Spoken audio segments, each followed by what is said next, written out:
நடிகை மஞ்சு வாரியார் அசுரன் திரைப்படத்தில் தனுஷ் கூட நடித்து நல்ல நடிப்பை வந்து வெளிப்படுத்தியிருந்தாங்க. துணிவு திரைப்படத்தில் கூட அவங்க நடிச்சிருப்பாங்க. BMW பைக்கில் வந்து அவங்க நண்பர் கூட வந்து சுற்றிட்டு வராரு. அதுக்கு மெயின் காரணம் யாருன்னு சொல்லியிருக்காங்க. துணிவு திரைப்படத்தில் நான் நடிக்கும்போது லடாக் வரையும் அவர் கூட வந்து பல மைல் தூரம் ரைடு பண்ண வாய்ப்பு கிடைச்சிது. பல நுணுக்கங்கள்லாம் வந்து அவர் எனக்கு சொல்லி கொடுத்தாரு. டிரைவிங் லைசன்ஸ் கூட எடுக்க அவர் தான் சொல்லி கொடுத்தாருன்னு சொல்லி அஜித்குமாருக்கு நன்றி தெரிவிச்சிருக்கிறார் மஞ்சு வாரியார்.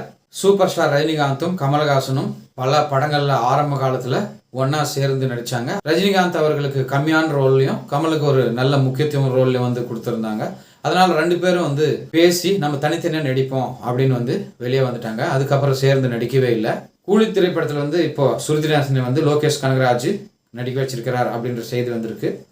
லோகேஷ் கனகராஜும் சுருதிஹாசனும் சேர்ந்து ஒரு ஆல்பத்தில் நடித்து சர்ச்சையை கிளப்புனாங்க.